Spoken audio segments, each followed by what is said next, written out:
عليكم ورحمة الله وبركاته. Alhamdulillah wa salatu wa salamu ala rasulillahi wa ala alihi wa sahbihi wa man wala. Welcome, dear brothers and sisters. It is wonderful to see you in this beautiful venue, and what is more blessed than the venue are the peoples inhabiting the seats of this venue. May Allah bless you for the time and the effort and the money that you've spent to be here with us.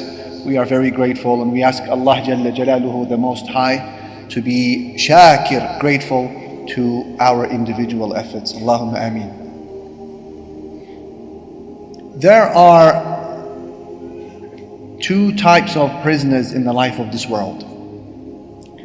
One form being a lot more cruel than the other. You have the physical prisoner, the one who has been detained by shackles and chains, who is within a physical confinement. This is one type of imprisonment. Then you have a second type of imprisonment that is far more harsh, far more grueling, and that is when a person's heart is imprisoned by impulse and desire. Why do I say that it is far more harsh? Because a person, if his body is confined and shackled behind bars, can still be productive. If this person's heart is inspirited, they can be happy and they can do so much. And that is why some of the most celebrated books in our Islamic history were authored behind bars. Whether you talk about Al-Fatawa Al-Misriya by Ibn Taymiyyah, or Iqtida'u Sirat Al-Mustaqim by Ibn Taymiyyah, or Fi Dhilal Al-Quran by Sayyid Qutb, or Al-Mabsut in the Hanafi fiqh that comes in 20 volumes by Imam Al-Sarkhasi. That was a book, and they were books that were authored behind bars. So even if your body is detained but your heart is happy, you can do so much. You can be productive. The same, however, cannot be said about a person who finds his heart, her heart, imprisoned by desire, by lust, and by passion. This is the true detainee.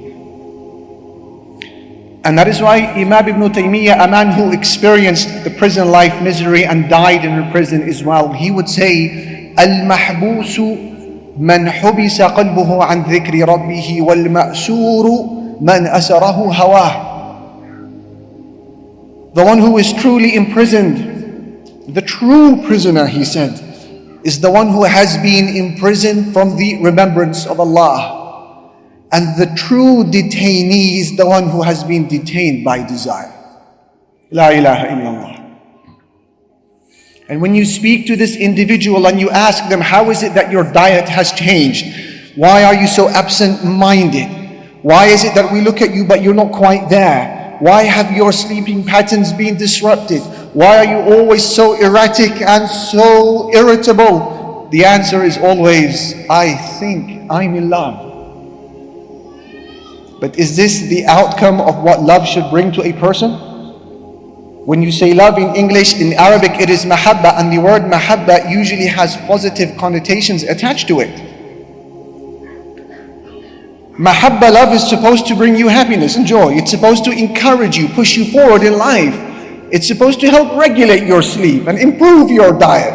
That's what love is supposed to do, mahabba. It's supposed to make you proactive and hopeful. It is something that brings about a brimming smile on your face and in your heart. That's love. But if it's doing the opposite, if it's causing you sleeplessness, agitation, absent-mindedness, wherever you look, you see the object of your desire, you can't focus, study, sleep, eat, drink, you can't do worship, you can't do anything, then this is not mahabba love. This is nearer to the concept of hawa, which we can translate as lust. And lust in our scripture generally has negative connotations. This word hawa, I want you to dissect it with me, brothers and sisters. Let us unpack it for a moment. It's going to feature a lot in our discussion. Hawa, Ibn Faris, the linguist, he says, is a word that has three parts, three letters. Ha, waw, ya. You put them together, hawiya. That we're translating as lust. But there's more to it. He said the word hawa in Arabic has two usages. The first, al-khulu, emptiness. And the second usage is as-suqutu, to plunge, to fall. So the area, let's say from the ground to the ceiling of this auditorium, would be called in Arabic hawa. Hawa. Why? Because it's empty. And Allah describes the hearts of the disbelievers on the Day of Judgment as being وَأَفْئِدَتُهُمْ hawa. Their hearts will be hawa, meaning empty from the trepidation, the fear. So that's one usage of this word, hawa, emptiness, void, nothingness. What was the second usage? To as-suqut, to fall, to descend, to nosedive. And that is why Allah Jalla Jalaluhu said, وَأَمَّا مَنْ خَفَّتْ مَوَازِينُهُ فَأُمُّهُ هَاوِيَةٌ. The one whose scales are too light, they don't have enough deeds on the Day of Judgment, his home will be al-hawiyah, meaning hell, where he will fall inside, he will plunge inside. So these are the two usages of the word hawa, lust. Emptiness and to fall. So why has this word been given to the concept of lust? Ibn Faris, he concludes by saying, لِأَنَّهُ خَالٍ مِّن كُلِّ خَيْرٍ وَيَهْوِي بِصَاحِبِهِ فِيمَا لَا يَنْبَغِي. He said, because hawa by its nature is empty from all good. It is devoid of all good. And it causes a person to plunge, to fall into everything that is inappropriate. La ilaha illallah. Is there any joy in this? And when you ask this brother, this sister, after you offer them some advice or some harsh criticism about their behavior, about their relationships, about their social media browsing, you give them advice, they say, Ya akhi, I just want to be happy. That's why I'm in this relationship. I just want to be happy. I'm looking for happiness. But take it as a rule of thumb, a rule in life. The happiness that you are searching for will never be found in those places that Allah has prohibited. And if you don't understand this, my dear brother, my dear sister, trust me, you will miss the mark of happiness every single time. And that is why Imam Ibn Qayyim, he says that any individual who becomes attached to something other than Allah Jalla Jalaluhu will suffer at the hands of that thing 3 times. Will suffer at the hands of what? The very object of love. 3 times. The first time you will suffer at its hand is during the chase, as you try to pursue it. The second time you suffer is after you've pursued it. It's now yours. You now fear that it will leave you. And the third time we suffer at its hands is after it leaves us. Is there any joy in that? Is this really a heavenly pursuit, or is that more of a nightmare type pursuit? There is no joy or happiness. Maybe temporary pleasure, but no long-term joy in those departments and domains that Allah has prohibited. And Imam Ibn Qayyim, he mentions the story that demonstrates this rule so accurately in his book Al-Jawab Al-Kafi. Imam Ibn Qayyim speaks about a man who was standing outside of his home when a very attractive woman passed by. And she was saying, أين الطريق إلى حمام من جاب? Where's the directions to Hammam min Jab? Hammam meaning a spa, a local spa in the area. And min Jab is its name. Does anyone know the directions to Hammam min Jab? So the man, he was now besotted, and he pointed to the door of his house and he said, I think it's here. So she goes inside, she takes the bait, she didn't know. And he follows her and he closes the door. She realizes that she is in a very unfortunate circumstance. He begins to seduce her. So now she needs to get out of this difficult situation. So she thinks of a plan. She says, look, and she expresses fake delight. She said, let's make this night worthwhile. Bring us something to eat, bring us something to drink first. He said, of course, I'm going to bring you everything you want. And he rushes out of the house and he forgets to lock the door. And he comes back with his shopping. And guess what? She made a run for it. Good for her. Now he lost his bearings. I mean literally, he lost his mind. And he came out of the house screaming, saying the couplets of poetry, يا رب قائلة يوما وقد تعبت أين الطريق إلى حمام من جابي. Where is that tired woman who once said to me, where is the direction to Hammam min Jab? Where is she? Where is she? He lost it completely. He went insane, repeating these words over and over again, roaming the streets hopelessly. And he lived on for many years until now he was reclining on his deathbed, the throes of death pulling out his soul. And shortly before he died, his friends, they gathered around him and they said to him, say La ilaha illallah. Let the last words that you meet Allah with be the statement of Tawheed, La ilaha illallah, because we know those who die upon something will be resurrected upon the same thing, be it a good deed or a sin. Say La ilaha illallah. And he said, يا رب قائلة يوما وقد تعبت أين الطريق إلى حمام من جابي. Where is that tired woman who once said to me, where is the way to Hammam min Jab? He repeated that till he died. Where is the joy in that?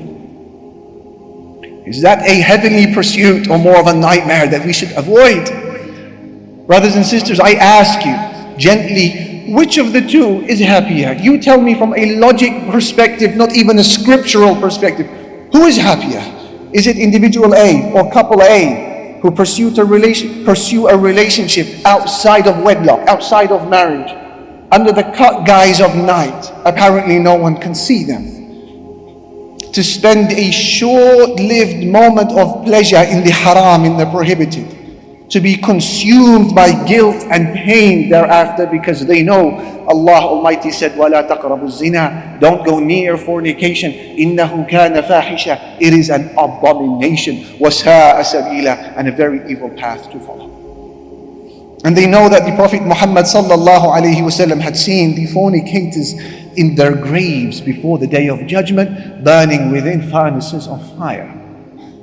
That type of guilt consumes them. And should someone knock on their door when they're in the middle of the act, they pounce in fear because they know Allah does not approve, family does not approve, community does not approve. Guilt is consuming them.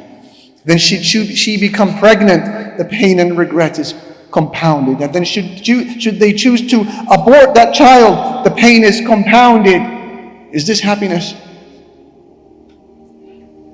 Or is it individual B who patiently waits for the arrival of that righteous spouse to come to them through dua and dhikr and good companionship and friends and community? They wait using salah as their weapon, and dua and hijab and lowering of the gaze and the fear of Allah and masjid and halaqa and Quran, Allahu Akbar, and the prayer of the night. For them to get married in the halal, in an open ceremony where everyone is invited and everyone is smiling and exchanging dua and giving gifts. And then should they spend an evening with one another that night, they are at peace because they know وَفِي بُضْعِ أَحَدِكُمْ صَدَقَةً, there is charity in carrying out your sexual relations when it is in marriage.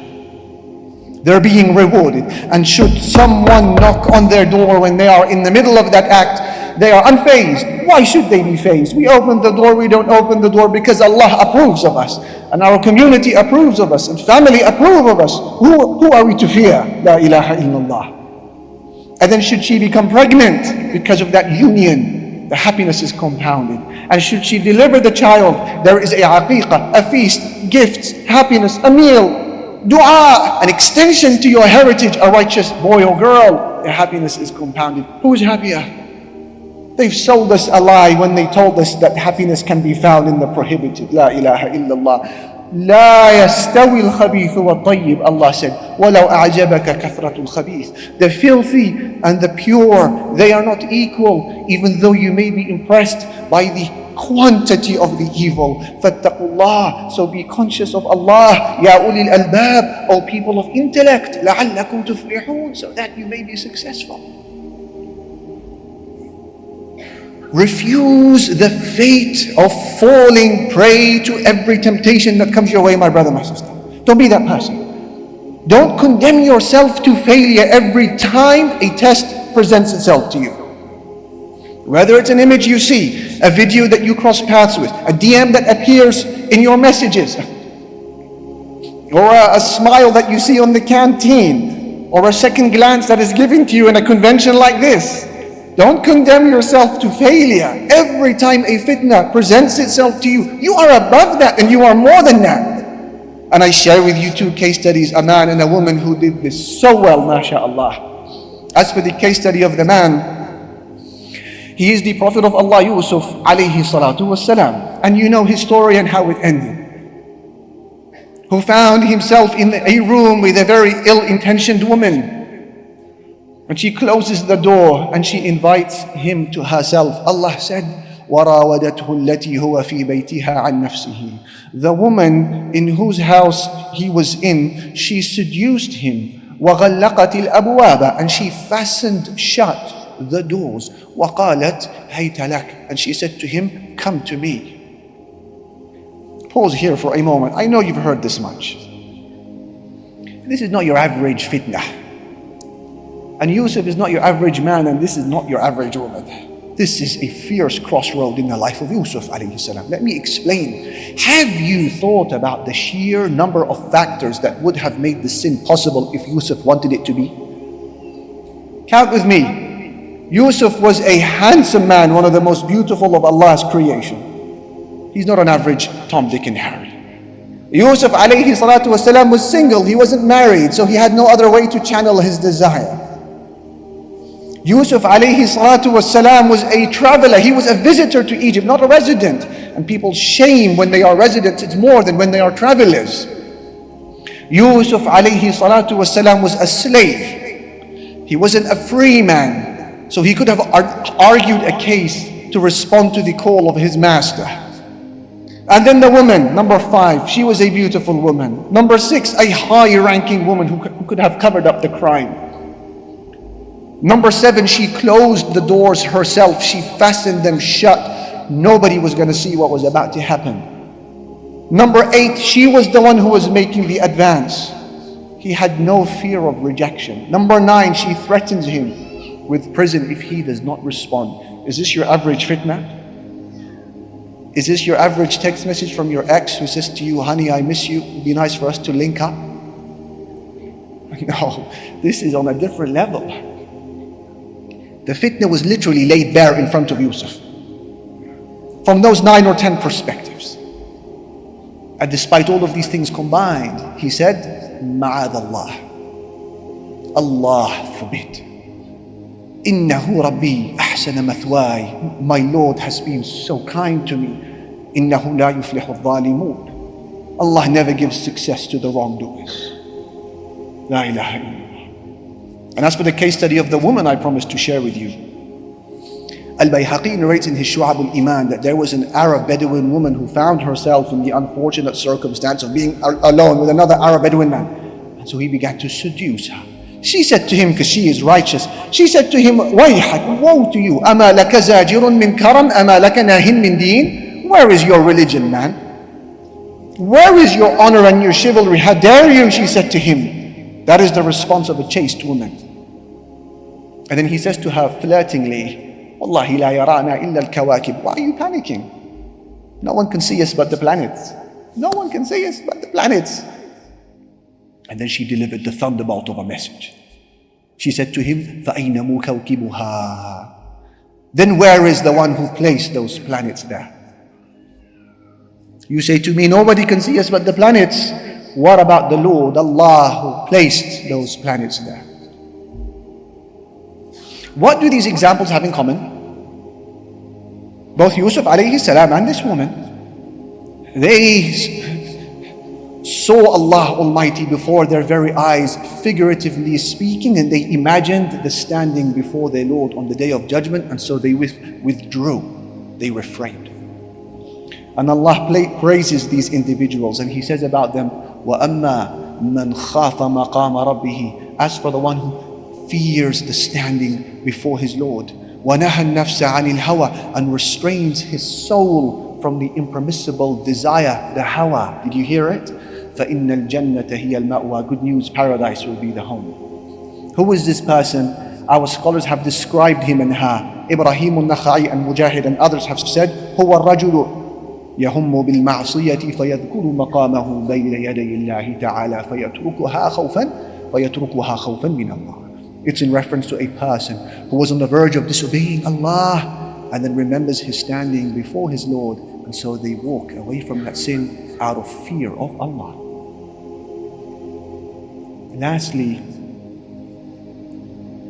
for those who say that I am currently entangled in a haram relationship, I am a victim of some sort of obsession with the opposite gender, I am an addict even to perhaps images, or someone may say pornography, I've put myself in a situation and I know I am to be blamed for it, but my heart is drunk on lust.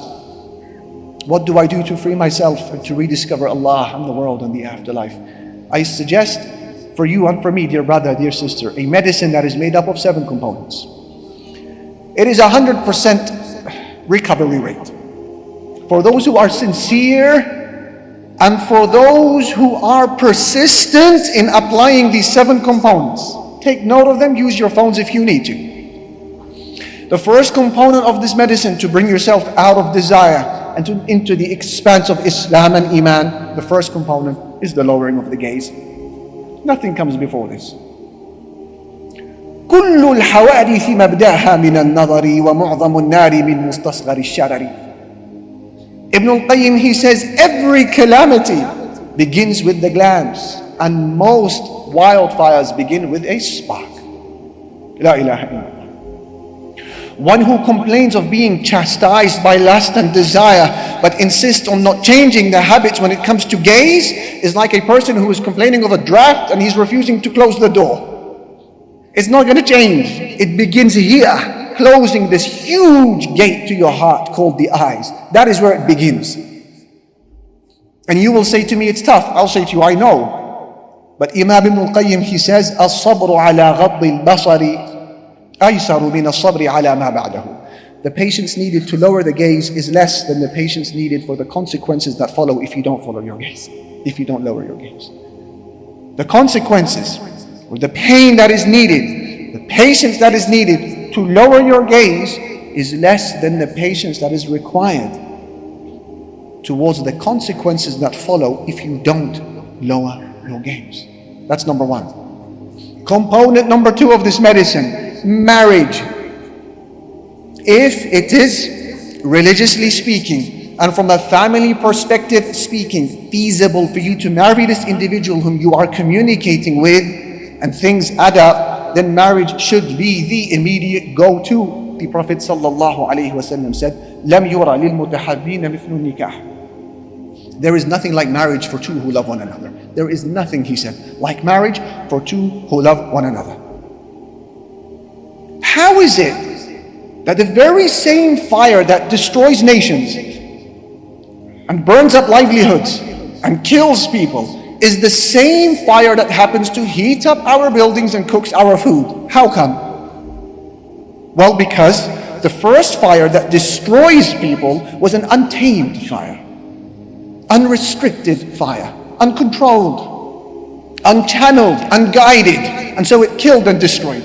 Whereas the second fire that we benefit from, it comes to us through channels, pipes, cylinders. It's guided, it's limited. And so we grow and we eat, we are warm and we are happy. The same can be said about relationships and sex. If it breaks free from the confines of Sharia, and it is outside of the parameters of a halal Islamic marriage, it burns, it injures, it causes regret, and it causes a scorching heat in this world and in the hereafter. Whereas when it is channeled through an Islamic marriage, it causes growth. It causes happiness. It brings about a joy, I swear by Allah, that is perhaps only second place to the joy of knowing Allah Jalla Jalaluhu. Marriage, if it is feasible. If, however, you discover that marriage is not feasible for one reason or another, religiously speaking, or from a family perspective, i.e., for example, you need to run away with this girl and take her away from her father and against the will of her family for this marriage to happen, etc., then you walk away from the relationship if marriage is not feasible. Don't give farewells. Don't give her a farewell conversation. Don't give her an Islamic sermon how this is for the sake of Allah. Don't do any of that, because you will go back and fall weak. Change your number, delete the number, block the number, change the phone if you need to. I'm sorry for saying this. Change your scenario, lock the door, throw away the key. And with time you will recover, I promise. With time you will rediscover yourself and rediscover Allah and rediscover the home of the hereafter and rediscover the bigger picture of life. Al-bu'du jafa. Because distance is dryness, as Ibn Taymiyyah said. Distance causes dryness. وَمَتَى قَلَّ الذِّكْرُ ضَعُفَ الْأَثَرُ فِي الْقَلْبِ. And whenever you stop remembering something frequently, its effects on the heart will be released. That's number 2, marriage if feasible. Number 3, to help you overcome this lust, to help us overcome it, remember the deficiencies of the beloved. La ilaha illallah. One poet, he says, لو فكر العاشق في منتهى الذي يسبيه لم يسبيه. If one was to recall the defects of the beloved, this person would no longer be besotted. Recall the defects. Yes, some people, they require genuine advice. I appreciate that. Other people need to be grabbed and told, get a grip, man. Like, get a grip. What is it, an angel? It's a human being. It's a man, it's a woman, insan, deficient, relax. Why are you losing sleep? Why are you losing weight? It's a human being. Just in case you forgot, this person belches, burps, defecates, I'm sorry to say, urinates, vomits, menstruates. This person has bodily hair in all sorts of interesting places. This person has a horrible body odor if it's not controlled through baths and showering and perfume.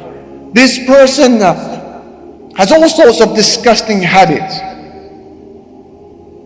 that have been carefully curated and edited and photoshopped and obscured during the courting phase through the masks of obsession. No, there's more to it. Relax, remember the deficiencies of the beloved. And that's why Ibn Taymiyyah, he said, Al-ishqu huwa fasadul idraki wal-ma'rifati wal-ilm. Passion, he said, obsession by definition is the corruption of knowledge and perception and imagination. He said lust, passion, by definition is the corruption of knowledge. It's not true, and imagination and perception. That's number 1. That's number 3. Remember the deficiencies of the beloved. Number 4, remember the perfection of what awaits in Jannah. That will help us overcome it. And that is why the Prophet ﷺ describes both the men and women in Jannah. Because we're humans. What awaits us over there? The Prophet ﷺ describes first of all the men of Jannah. He said, يُعْطَى الرَّجُلُ أو إن الرجل من أهل الجنة يعطى قوة 100 رجل في المأكل والمشرب والشهوة والجماع. Men in Jannah are given the strength of 100 men with respect to eating, drinking, desire, and marital relations. They are jurda, free of all bodily hair. Murda, free of this, no more beards. That's in Jannah. Don't rush it in dunya, my brother. Put down the shaver. Murda, no beards. He is akhal, his eyes are anointed with kuhul, filled with vitality and strength and vibrancy and energy and excitement. These are the men of Jannah, created in the form of our father Adam alayhi salatu wassalam. La ilaha illallah. As for the women of Jannah, the Prophet sallallahu alayhi wasallam said, لو أن امرأة من أهل الجنة طلعت إلى أهل الأرض لأضاءت ما بينهما ولملأته ريحا ولنصيفها على رأسها خير من الدنيا وما فيها.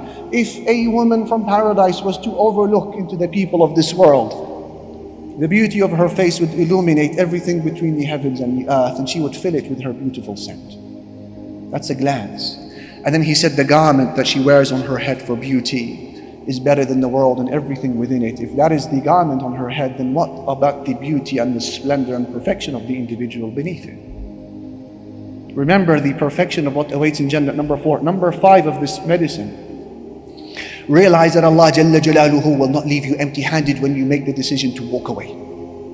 If you think that you're going to break this relationship and walk away and Allah will leave you scot-free with nothing to look out for, and nothing to be excited for, and that your DHL has not already been dispatched, you have thought bad thoughts about Allah Jalla Jalaluhu. No, the replacement, the alternative is already on its way. And that is why Abu Qatada and Abu Dahma, they said, we went to an Arab Bedouin man and we said to him, have you ever heard the Prophet sallallahu alaihi wasallam say anything? And he said, yes, I heard him say, إِنَّكَ لَن تَدَعَ شَيْئًا لِلَّهِ إِلَّا أَبْدَلَكَ اللَّهُ بِهِ مَا هُوَ خَيْرٌ لَكَ مِنْهُ. Whenever you leave something for the sake of Allah, Allah will replace it with something that is better. That is a promise of Allah and you better believe it. Number 6, before I conclude with the 7th, fill your life with life and afterlife defining activity. Don't keep your heart empty, because that will then become prone to every satanic whispering, every devilish thought, and every doubt in the religion. Many times the reason why we fall captive to these images and these conversations and these messages that come our way is not because we're weak. It's because our hearts are empty. There is nothing there, so anything can settle. The poet, he said, أتاني هواها قبل أن أعرف الهوى فصادف قلبا خاليا فتمكنا. Her love came to me before I knew what love was, but it met an empty heart, and so it resided, an empty heart. Brothers, they ask, how is it that we have so few narrations that deal with hormonal youth? How to address our children who are now teenagers and they're looking to the opposite gender? How come the hadith does not speak much about this age range? I say to you, because the Prophet sallallahu alaihi wasallam did not deal with it verbally. He dealt with it practically by giving those young men and young women projects to think about. So they were not going to be slowed down by no petty appetite in haram. Abdullah ibn Abbas, young man, you are responsible for tafsir. Abu Hurairah, young man, you're responsible for hadith. Khalid ibn Walid, you pick up the sword, jihad is your position. Osama ibn Zayd, 17, 18-year-old, no problem, you lead an army against the Roman Empire. Ja'far, you make your way to Abyssinia, give da'wah. Mus'ab, you go to Yathrib, Medina, give da'wah. Mu'adh ibn Jabal, you go to Yemen, give da'wah. Allahu Akbar. He activated within them a sense of purpose, a goal, a vision. What is your vision in life? And that became such a powerful light that it obscured every other appetite and haram. They refused to be slowed down by the impermissible. Number 7, and I conclude with this. Call upon Allah for help. And cry your eyes out to Allah and ask Him, if you don't turn away from me these desires, Ya Allah, I will be weak. There will be a point where I, Ali, will say to you, I have no answers. Mufti Menk, Umar Sulaiman, Bilal Asad, and others, there will be a point when they say, we don't have answers for you. But guess what? We'll signpost you to someone who does. He is there, Allah fi sama, in the heavens. Make dua. And that is why Yusuf alayhi salam, what did he do? When they conspired against him, the women, he raised his hands and he said, وَإِلَّا تَصْرِفْ عَنِّي كَيْدَهُنْ أَصْبُ إِلَيْهِنَّ وَأَكُمْ مِنَ الْجَاهِلِينَ. My Lord, if you don't turn away from me their plotting, I will become weak, and then I will be from the ignorant ones. What was the answer? What was the outcome? فَاسْتَجَابَ لَهُ رَبُّهُ. So his Lord responded to him. فَصَرَفَ عَنْهُ كَيْدَهُنْ. And he averted from him their plotting. إِنَّهُ هُوَ السَّمِيعُ الْعَلِيمُ. He is the hearing and he is the knowing. In conclusion, dear brothers and sisters, man by his nature, he has a tendency to look for happiness where it is easiest to search for it, not where it is actually found. And I say this because when all is said and done, the ultimate remedy for lust and haram impulses is to love Allah Jalla Jalaluhu. Find a way to love Him. Because becoming attached to people is pain and injury and a scorching heat and regret. And becoming attached to Allah is relief, pain, and is relief and a cure from pain and tranquility and inner expanse. And when you discover that Allah whom you then love, you will discover a Lord who is not obsessed with your habits, but a Lord who wants from you your heart. And once you give Him your heart, He will then take care of your habits. وصلى الله على نبينا محمد والحمد لله رب العالمين والسلام عليكم ورحمة الله وبركاته.